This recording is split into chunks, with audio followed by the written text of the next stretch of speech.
Well, hello everyone. We just went to Charlotte, North Carolina, picked up a new race car, and we're headed back to St. Louis on this Thursday.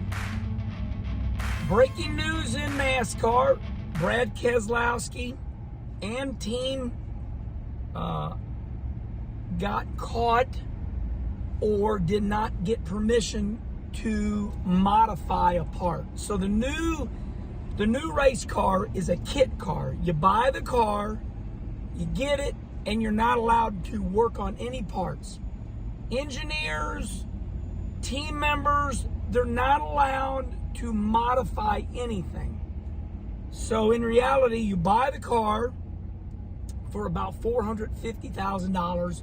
You might get some spare parts, but you're not allowed to modify anything. If you get caught modifying anything, the rules clearly state that it will be severe. So NASCAR today, on this Thursday, they fined the Roush Fenway Keselowski team, the number 6 car, 100 driver points, 100 car owner points, 10 playoff points, and what'd you say, Jughead? They suspended the crew chief, I think, for 4 weeks. Suspended the crew chief? So this is all breaking news, but my phone's already been ringing off the hook. Herman, what do you think? So here's what I think.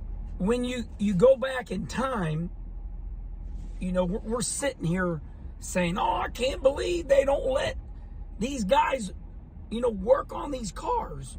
You know, so years ago it was true. This team wants to build a better race car than that team. That's the way it always was. You know, I want to build a car that's faster than yours.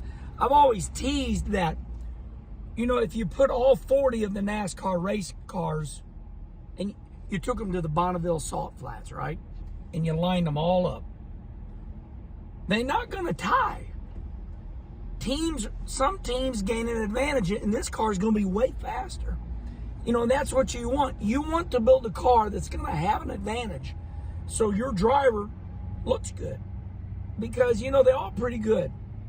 You know, I mean, I know Kyle Larson's good, but we see now what Kyle Larson can do if you put him in a good horse, right?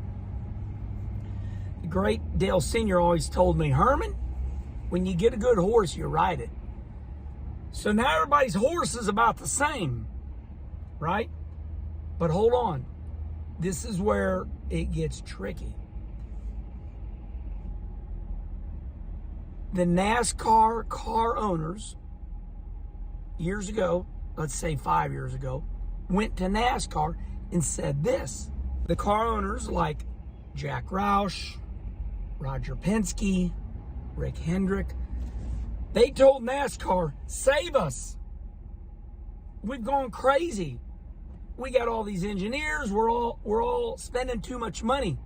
So these team owners went to NASCAR and said, we need a car where we can stop this madness. So a lot of fans get mad at NASCAR, but in reality, it was the car owners that wanted this car.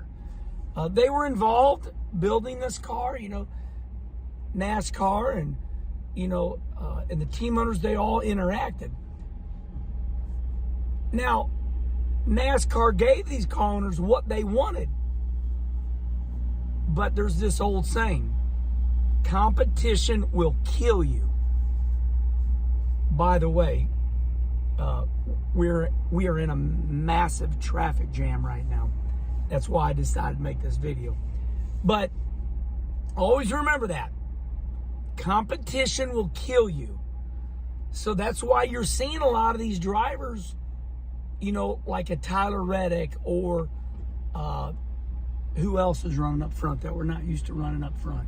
Cole Custer. Cole Custer. Well, that, yeah, but I mean, you know, we're seeing drivers run up front now. So, in other words, it's a level playing field, more level than it's ever been. So, NASCAR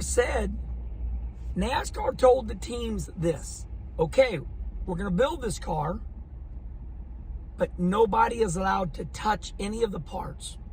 And everybody bought into it. Now, as far as the wheel situation at Daytona, Penske knew they had a tolerance. You know, the wheel is aluminum, so it would, it'd grow and stretch a little bit, the wheel. So it'd go on, but then when things would get hot, it might not come on, go off. There was a tolerance issue. They went to NASCAR. NASCAR said, yeah, that's fine, but there's a little controversy in who said what. So they allowed that wheel deal to go because NASCAR deemed, yeah, we did say that. But now there was definitely a modification made. And so here's the issue. If they allow a team to modify this part, right, and let them get away with it, so then now another team's going to modify this part, and then a team, they can't let it get out of hand. So it is a bad deal, but the car owners and everybody together said, we got to create this car. And now you're saying, where do they gain an advantage? Driver, pit stops, tuning of the chassis, motors. So hopefully that explains this incredible fine, historical fine, penalties, but it is a story. And when you tell a story and you tell why, you just can't go, well, this is what happened and this is why. There's always a timeline, right? It's like when you see those people in court. Is it a yes or no? Well, damn it, it's neither. Let me explain. So this Keselowski fine is not a yes or no. There's a story. And hopefully I explained it to you. It makes sense. You got to go way back. It was the team owners that said, save us. We're spending too much money. We got all these engineers. We keep redesigning our cars to get an advantage. And so this car was built for that. So if you allow everybody to keep jacking with the parts, it's going to get out of hand again.